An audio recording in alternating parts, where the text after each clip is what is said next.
उन्हाळ्यामध्ये जास्तीच्या भाज्या खाव्याशा वाटत नाही, भाजीला काय बनवावं हे सुद्धा सुचत नाही आणि महत्त्वाचं म्हणजे रात्रीच्या जेवणासाठी काय बनवायचं हा खूप मोठा प्रश्न असतो।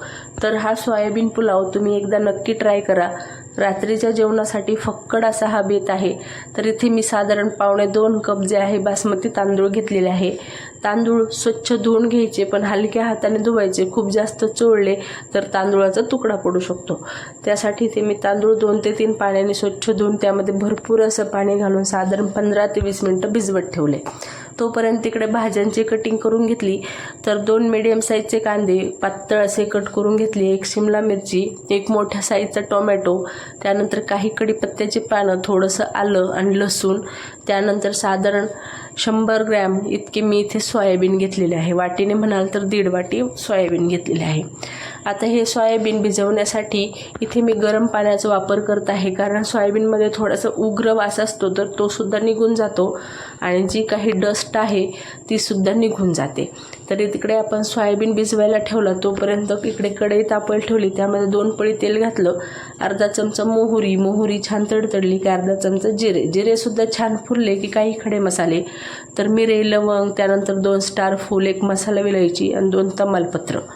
आता खडे मसाले घातले की लगेचच कांदा घालायचा, म्हणजे काय होतं खडे मसाले जे आहे आपले करपले जात नाही। त्यानंतर लगेचच कढीपत्ता सुद्धा घातला। आता हा कांदा इतका आपल्याला परतवायचा की थोडासा मऊ पडेल इतका, यापेक्षा जास्त नाही, रंग बदलेल किंवा कुरकुरीत होईल इतका आपल्याला हा कांदा परतवायचा नाही।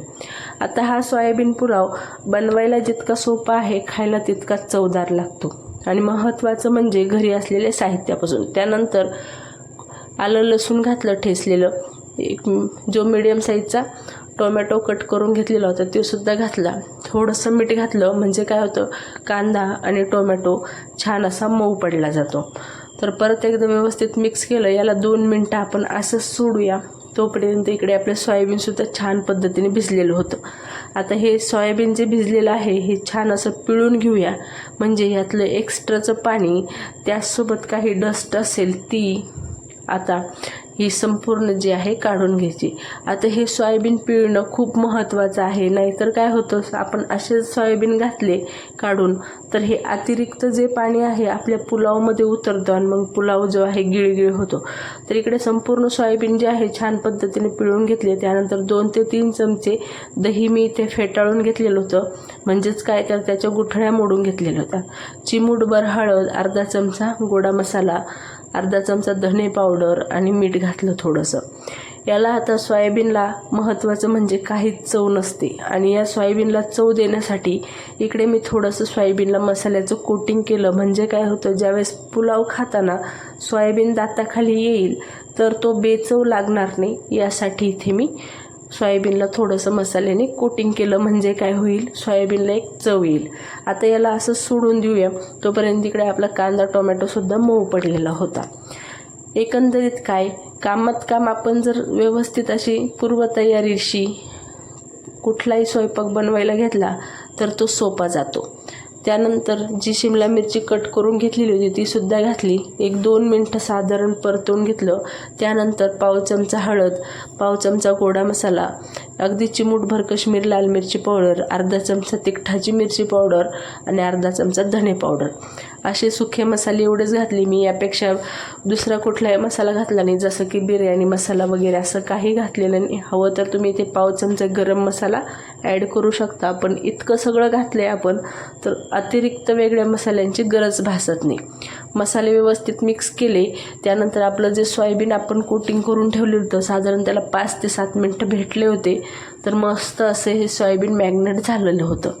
सोयाबीनसुद्धा घातलं आणि सोयाबीन आता मॅग्नेट जरी झालेलं असलं तरी आपल्याला हे संपूर्ण साहित्यामध्ये, संपूर्ण मिश्रणामध्ये सोयाबीन जे आहे व्यवस्थित एकंदरीत एकसंध करून घ्यायचं, म्हणजे काय होतं सोयाबीनला रंग छान येतो, सोयाबीन व्यवस्थित मिक्स होतं आणि पाहू शकता तुम्ही छान असं हे संपूर्ण जे आहे एकसंध एकजीव असं तयार झालेला आहे आणि सोयाबीनचा रंगसुद्धा छान आलेला आहे।